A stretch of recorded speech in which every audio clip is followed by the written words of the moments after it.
Hey, good day, everybody, and welcome to Coffee Jolt with Johnny Cleveland. Happy Friday morning, June 19th. Congratulations, you made it to the end of the week.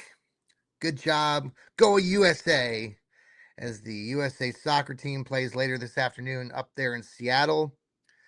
I think they play Australia in the next game here. So, USA, USA. They won their last game 4-1. So, kudos to them. We'll see what happens next. Be a lot of people watching that game, a lot of people taking the afternoon off from work.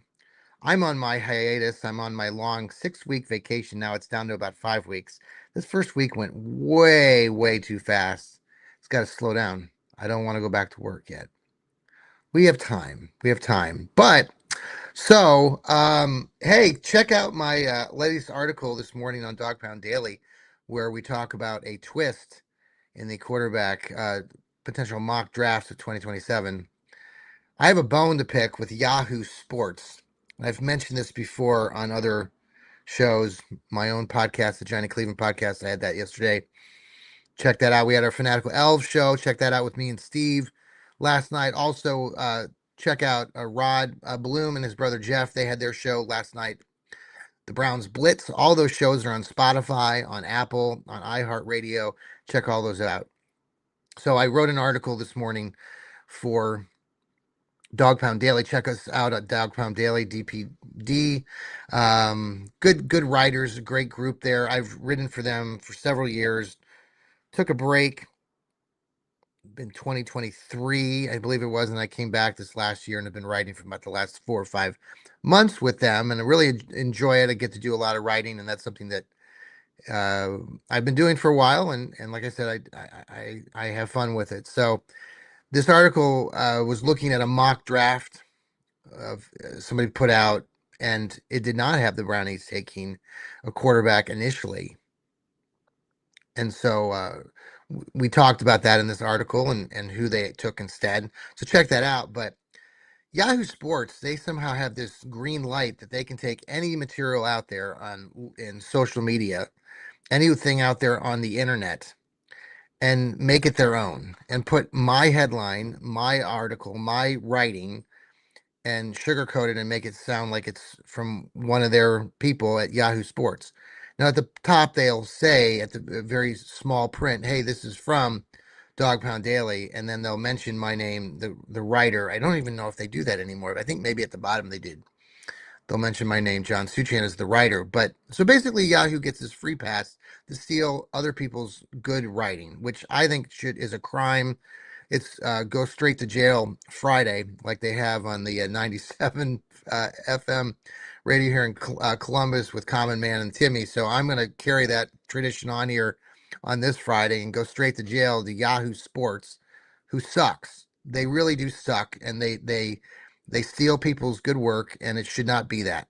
And it seems like the people that have money and power, in this case Yahoo Sports, is doing this, and it's just a shame, because there's a lot of good things that a lot of people write. And while our article is mentioned, like you can read the real article here, they run it as their own, and it seems like there's something wrong with that. So wish we could change that, but in this world, in this day and age, things just happen. So we're going to keep moving forward and continue to hope that Yahoo Sports gets their act together. But unfortunately, they have their system, and this is what they do. So it's a sad state of affairs. All right, I got that out of the way. Sorsby. Oh, yeah, Brendan Sorsby, the kid that goes to church and grew up in Texas. We should all forgive him for the $1 million that he has gambled on. And he has this terrible gambling problem. He's 22 years old, but he has a terrible gambling problem. We really want to take care of him. That's the other big story, of course. The Browns, should they give up a second round or third round pick and a supplemental draft?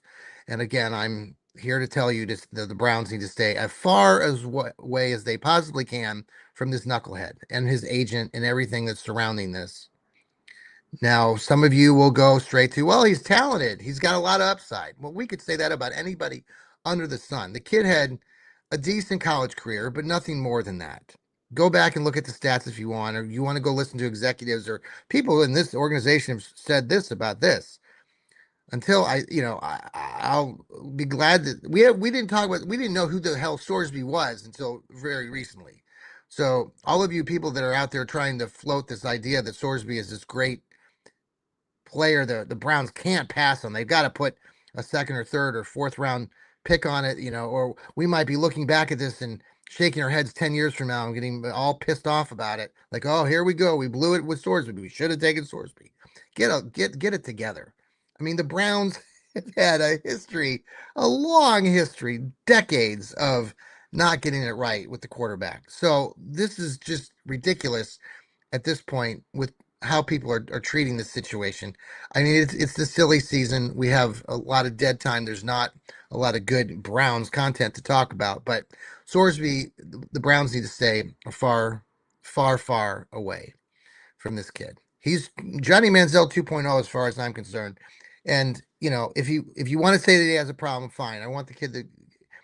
I'm sure that we want him to get better, but I don't know if necessarily he has a problem. He's just the problem is that he used poor judgment and made some stupid mistakes that he needs to take care of and learn how to grow up from that. So if the Browns take him, like I've said all week long, I would be and I am greatly disappointed in that. But so be it. Jerry Judy. Let's talk about Jerry Judy for a minute. So Jerry Judy, writing an article right now. Another folks that fan side had talked about Jerry Judy being one of the Browns players that potentially could be trade bait come November when the NFL has their designated time to they have that trade deadline. And there are the suggested name that came from Cleveland, and we don't have a lot of veterans on this Browns team any longer. But Jerry Judy's been in the league for a little bit. He had a solid year, not last year, but the year before, where he caught 90 passes. And it seems like it's a crime that he overtook Ozzie Newsome, the great Ozzie Newsome tight end for the Browns from years ago. He broke that record for a number of catches in a season, considering that I just think Jerry Judy's a knucklehead as well. I don't like him being part of this Browns team. I don't think he fits. I think he's very up and down, sporadic. His season last year was porous. He's got a chip on his shoulder. He only caught 50 passes. Some people say, well, he's a number one receiver. I don't think he is. I mean, he is what he is. I mean, I know he caught 90 passes the year before, but he was Jekyll and Hyde when he was in Denver as well. So can the Browns get something for him? Maybe. I mean, what could they get for him at the trade deadline? I don't know. What, maybe a fifth, maybe a sixth round pick. The other part of this is his contract. And we were talking about that last night, Steve and I, about that. He does have this year, and then in 2027, next season, there isn't a way that the Browns have an out on that contract. So if you're thinking about a trade, that he would maybe be that guy. There was also a mention of Cedric Tillman, but obviously the Cedric Tillman situation is even worse because there's no value there. He hasn't done jack squat in Cleveland. Cedric Tillman hasn't. So we'll see what happens. It's a long way off, but Jerry Judy's not one of my favorites, and I I don't even care if he's on this team. I think part of it is that the Browns have now brought in these two kids, Casey Concepcion and Denzel Boston, and with bringing those two guys in along with Harold Fannin, who again Harold Fannon's coming off of an injury. I know he sat out a little bit. Hopefully he'll be fine. I know there's some concern there. But with these guys coming in, I mean, Jerry Judy, we'll see. We'll see what kind of season he has. I'm not expecting a lot from Jerry Judy.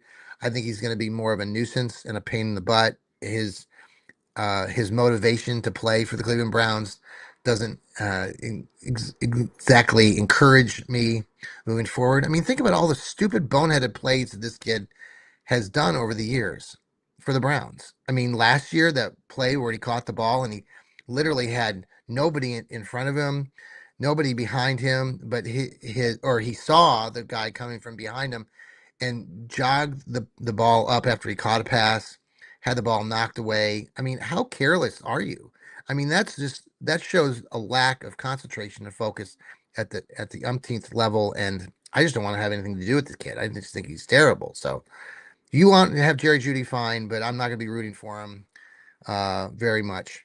So, contrary to that, the player that all of us as Browns fans love is Nick Chubb. Nick Chubb was at an event yesterday or the day before with Bernie Kosar, the great wonder who was also picked up in the supplemental draft back in what, 84 by the Browns. Bernie Kosar was, but Bernie was having this event. Nick Chubb was part of that. Of course, we all love Nick Chubb. I love Nick Chubb. He had an amazing career here in Cleveland. Did some great things. Had a horrific injury when he at the beginning of the 2023 season, where his knee was basically destroyed again. So he's tried to come back from that. He played for the Houston Texans last year. Did not have a great year. Would the Browns consider bringing him back? I know that's been part of the conversation that we've been hearing on and off for the last couple of months. He hasn't signed with the team yet. Of course, I'd love to have Nick back. I think he was so close to breaking some of those records in the record books, and for all that he did for Cleveland in those years, I think the Browns would do him a nice thing by bringing him back. They would do him a solid. Bring the kid back, let him finish his career in Cleveland, let him retire as a Cleveland Brown, let him maybe play out the season. How badly can it hurt to push him in there at like the third or fourth back? You got your two main guys, Quinshon Judkins and Dylan Sampson now.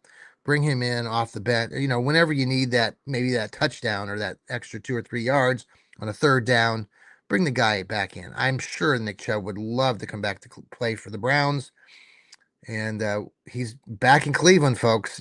So that suggests a lot just right there. Now, I talked about, contrary to that, you look at the Cavs' old 2016 team, and I talked about that before. Kyrie Irving didn't show up at their big reunion, so you see a contrast in players and personality. And Nick Chubb, he embodies what Cleveland Browns should be all about and what Browns fans root for on a daily basis. And so it'd be neat to see them come back. All right, let's pause for a quick commercial break. We'll be right back.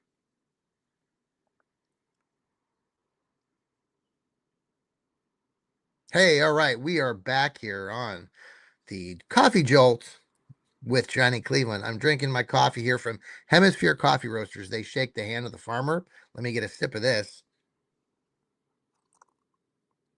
Go check out their link on our X page, and you click that. You buy some coffee, some amazing coffee. They're up there in Mechanicsburg, Ohio. You want to support local establishments here and businesses around the area. They are one of them. The other one that we love is Sherry's Licorice here. I don't know if you can see this. Sherry's Licorice. I got the red raspberry going on here, and they are another local group down there a little bit south of us here in Goshen, Ohio, outside of Cincinnati. They have, if you like licorice, you go check out their website. Just Google Sherry's Licorice and go buy some of their amazing licorice. They're coming out with new flavors like watermelon, and we're working with them on maybe some sort of sponsorship long term. So check them out. Look forward to eating more of this when I get done with this show. All right. Well, let's see. The Brownies, we all know where they're at right now. They're kind of off. They're going to be coming back for training camp in a few weeks. And so we're getting a lot of fluff right now. There's another article I'm spitting out tomorrow on Dog Pound Daily also about Deshaun Watson. And there was an article there that somebody else wrote for Fansided talking about Deshaun Watson having the most pressure put on him this year. And I'm like, there's not a lot of pressure for him to be successful here in Cleveland because he's not going to be in Cleveland. Deshaun is going to go somewhere else or not even be in the league after this next season. So the pressure is on Deshaun to try to save his NFL career. And that's kind of what I emphasize in my reflection on that, on him having pressure. It's not necessarily for the Browns, but more on extending his career. Now, the Browns have other players that I think have more pressure on them this year. Definitely Shedeur Sanders. I mean, he's going into his second year. He has a lot to prove because there's a lot of quarterbacks waiting in the wings from in the college ranks that the Browns could be looking at seriously when they get to the 2027 draft. And unlike this other mock where the Browns don't pick somebody up until the second or third round, I think the Browns would be more serious and considering taking one, especially if Shador does not step up his game. Now everyone's talking about how he's stepping up his game. He looks better, but they're in shorts and t-shirts, and the season hasn't started, and we're still less than just about 3 months away. So he has a lot to prove and some pressure on him. So I'm anxious to see how that goes. The other kid I talked a little bit about in my article was about Jared Verse. I mean, all of you know, I mean, he's replacing Myles Garrett. That in itself will create a ton of pressure. Now, he may not share that, and others may not talk about it that way. And he's certainly already said that he's not Myles Garrett. But the idea that you're filling big shoes of Myles Garrett with him leaving and going to the Rams does create some pressure, and hopefully this kid likes to play, and he runs on pressure, and that makes him better. He's had an outstanding 2 seasons, and that's why the Browns wanted him in this trade. So I'm anxious to see what he does. I think he'll pass the test. I think the pressure that will mount on him. He's young. He's 5 6 years younger than Miles. So I'm anxious to see what he's all about. He talks good. He talks like he really wants to play football. I think getting used to being traded to the Browns and going from a team like the Rams who are probably Super Bowl bound or going to be in that position much of the season to going to play for our wonderful Brownies is kind of a little bit of a shock to the system, and it's going to take a little bit of time. But I think we all know what Browns fans are all about. We support our players and our team, and so hopefully he'll pick up on that and he'll have an excellent season. So, all right, folks, that's all I got this morning on we are June 19th, a Friday. I hope you all have a very good weekend. Stay tuned for more programming later this week. I know we got the Browns breakdowns with Sam the Man coming up. We got Dog Pound South show again with Steve Gill on Sunday morning. So make sure to tune into that on Sunday morning. Listen to our shows also on Spotify, Apple, iHeartRadio, anywhere you want to listen to your podcast. Type in Cleveland Browns podcast or type in Fanatical L's, ELFZ. We're growing our brand. We're on TikTok. We're up to about 1,300 of you followers on TikTok. We appreciate you watching us, tuning into us on TikTok. Thanks for watching us on YouTube. We're growing our brand there. We're closing in on 500 followers, so thank you for that. Same, also, we have 500 followers on our Facebook page. So we do appreciate all of your loyalty, stopping over, listening to us. I know other podcasters are out there. You can listen to them, and there are some fine podcasts out there, and I'll listen to them sometimes too. We're not in any contest. We didn't win any contest, but that's okay. We're going into season 4 with the Brownies, and we enjoy doing this, talking about the Browns just like you do with your buds and your friends. So go Browns. Talk to you soon. Happy Friday. It's a fun Friday, folks. Take care.